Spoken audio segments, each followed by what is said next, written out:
السلام عليكم ورحمة الله وبركاته.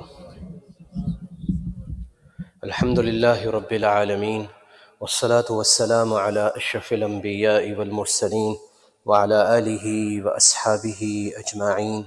أما بعد، فأعوذ بالله من الشيطان الرجيم. بسم الله الرحمن الرحيم. وما أرسلناك إلا رحمة للعالمين.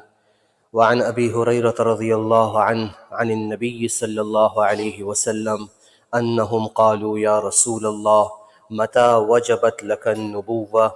قال: وآدم بين الروح والجسد، أو كما قال عليه الصلاة والسلام. رواه الترمذي. صدق الله العظيم وصدق رسوله النبي الكريم، ونحن على ذلك من الشاهدين والشاكرين، والحمد لله رب العالمين. سبحانك لا علم لنا إلا ما علمتنا إنك أنت العليم الحكيم. رب اشرح لي صدري ويسر لي أمري واحلل عقدة من لساني يفقه قولي رب زدني علما. My respected elders and brothers, the month of Rabiul Awwal has started. This is the third month of the Islamic calendar.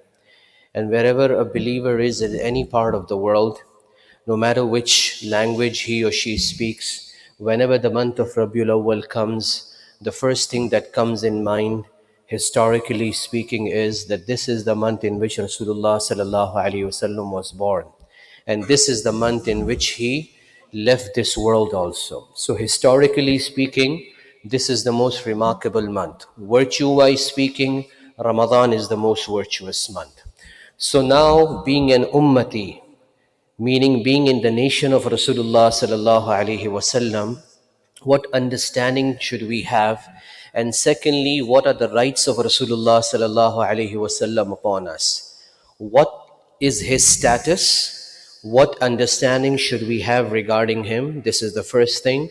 Second thing is, what are the rights of Rasulullah sallallahu alaihi wasallam upon us? So the first part, inshallah, we'll try to cover today, and the next part of the rights, inshallah, in the upcoming Jummah, if Allah wills.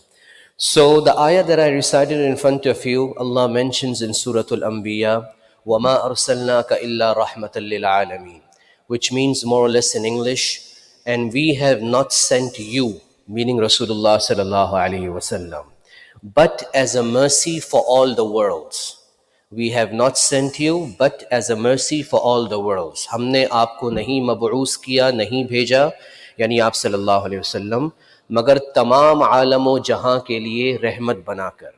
This means Rasulullah sallallahu alaihi wasallam is a source of mercy for Muslims also and for non-Muslims also, for living things also and for non-living things also. He is a source of mercy and rahmah for the entire universe. Now what does it mean? He's a source of mercy for the entire universe. Muslims does make sense. We get the deen from him. He told us who Allah subhanahu wa ta'ala is. But how does it mean he's a mercy for the entire humanity, for the entire universe, not even the non-living things also? So in the commentary of this ayah, the ulama explain to us, what does it mean? Then they tell us that Allah has divided his ni'mats into two parts. First thing to understand is, there are unlimited, infinite ni'mats of Allah subhanahu wa ta'ala upon all of us. None of us can count them. If somebody wants to count the drops of rain, nobody can do it. When they tell you how much rain came down, they don't tell you how many drops came down. They tell you this much millimeters or inches of rain came down. When the snow falls, they don't tell you how many particles of snow fell. They tell you this much inch was the snowfall. So we can't even count the drops of the rain. But the ulama say, if it was possible to count the drops of the rain, still it isn't possible to count the ni'mats and the favors of Allah upon me and you. So huge and so infinite are the favors of Allah subhanahu wa ta'ala. Eyesight, just take one example, eyesight, the power to see. How many those who are in the medical field know?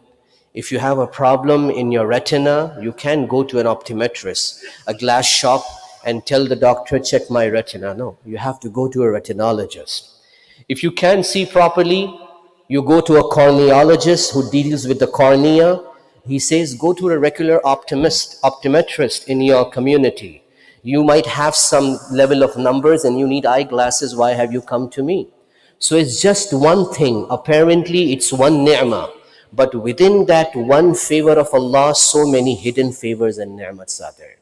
This is the meaning. Me and you cannot count the favors of Allah upon us. So much are the favors. Then as far as the ni'mats and the favors are concerned, they are of two types. Zahiri or batini. Tangible and non-tangible. Those ni'mats that we can touch, we can feel, and we can see. These are zahiri, tangible ni'mats. Non-tangible ni'mats, I cannot hold them. I cannot feel them on my body, but I can see the effect of them being in my heart. These are manwi or batini or hidden or non-tangible ni'mats of Allah. I'll give two examples. Tangible ni'mats of Allah, the sun. If the sun is not there, there will be darkness in the world. If the sun is not there, people will freeze to death. So this is a zahiri, a tangible and apparent ni'mat of Allah. Non-apparent ni'mat, another example. Commodities, lentils, food, vegetables, these are all different ni'mats of Allah subhanahu wa ta'ala. Non-tangible ni'mats, iman, belief in Allah. When you walk on the street, nobody can recognize you if you are a Muslim or not, unless you have something on your body that gives the sign that you are a Muslim. This means iman is not in the hand. We cannot hold it, we cannot see it, we cannot touch it. People cannot recognize it. It's not tangible, it's in the heart. Its effect can be seen on the body. Islam is tangible. You pray salah, stop your car on the highway, go in the rest area, pray salah in the corner, people will say these are Muslims. But you're just walking on the street without any apparent sign of a Muslim on you, nobody will know you are a Muslim or not. So iman is a non-tangible ni'mat. It is in the heart, it cannot be held in the hand. Likewise, the love of Allah subhanahu wa ta'ala. This is a ni'mat that cannot be held in the hand. Nobody can open up, even somebody does the open heart surgery and a doctor says, let us see he has the love of Allah in his heart or not. They cannot see. But love of Allah is there. Its effect come out in everyday life and are witnessed on the body. Likewise, the love of Rasulullah sallallahu alaihi wasallam. It cannot be held in the hand, but a person's life, his walking, his talking, his demeanor, his posture, his face, his body, his dressing will tell you he loves Rasulullah sallallahu alaihi wasallam or not. So these are the examples of non-tangible ni'mats that cannot be held in the hand or felt, but signs are there. So out of all the ni'mats of Allah, why did we go in this detail? To understand this ayah, وَمَا أَرْسَلْنَاكَ إِلَّا رَحْمَةً لِلْعَالَمِينَ. We have not sent you but as a mercy for humanity. How is he a mercy? When we look into all the ni'mats of Allah, the greatest ni'mat that Allah has given me and you is Rasulullah sallallahu alaihi wasallam. Aap sallallahu alaihi wasallam ki zaat is kainat mein mere aap ke liye sabse badi ni'mat hai. How? If Rasulullah sallallahu alaihi wasallam would not have been there, we would not have received iman in the first place. If Rasulullah sallallahu alaihi wasallam would not have been there, we would not enter Jannah on the day of judgment. Because the hadith says, nobody will be able to enter Jannah except with the shafa'ah of Rasulullah sallallahu alaihi wasallam. Sure, Allah made this system. The control is in the hands of Allah, but Allah has made such categories and stages that Allah has put Rasulullah sallallahu alaihi wasallam on a stage that we would need his shafa'ah, his intercession on the day of judgment. In the light of the hadith of Rasulullah sallallahu alaihi wasallam and the other ahadith in the book, I'll mention two ahadith. One I mentioned in the beginning, the hadith of Tirmidhi. Abu Hurairah radiyallahu anhu narrates that the Sahaba inquired from Rasulullah sallallahu alaihi wasallam, "Mata wajabat lakan nubuwa?" कब आपको नबी बनाया गया था? दुनिया बनने से पहले, आदम अलैहिस्सलाम के बनने से पहले, या बाद में नबी बनाया गया था? When were you given prophethood, O Rasulullah sallallahu alaihi wasallam? What was the reply of Rasulullah sallallahu alaihi wasallam? Wa adamu bayna ar-ruhi wal jasad. मुझे नबी उस वक्त तय कर दिया गया था जब आदम अलैहिस्सलाम मट्टी और रूह के दरमियान थे, अभी रूह भी नहीं फूकी गई थी उनके अंदर। ये तिर्मिज़ी शरीफ की रिवायत है। I was made a prophet when Adam alayhi salam was still between clay and spirit, meaning Allah had not blown the spirit in him and he had not come alive. At that time Allah had decreed that I am Khatamun Nabiyyin, I am the seal of the prophets. So this is the status of Rasulullah sallallahu alayhi wasallam. Another hadith mentioned by Mustadrak Hakim, Adam alayhi salam saw La ilaha illallah maktuban ala al-arsh, that Adam, La ilaha illallah Muhammadur Rasulullah is written in the heavens. So Allah subhanahu wa ta'ala addressed him, Lawla Muhammad ma khalaqtuk. If Muhammad sallallahu alayhi wasallam would not have been there, we would not have created you, O Adam alayhi salam. So this, once again, this is by Allah. Allah has made this system, that Allah has made Rasulullah sallallahu alaihi wasallam the objective and the maqsad of this world. अल्लाह पाक ने ही ये निज़ाम बनाया है कि आदम अलैहिस्सलाम को फरमाया कि अगर मोहम्मद सल्लल्लाहु अलैहि वसल्लम ना होते तो आपको भी पैदा ना किया जाता.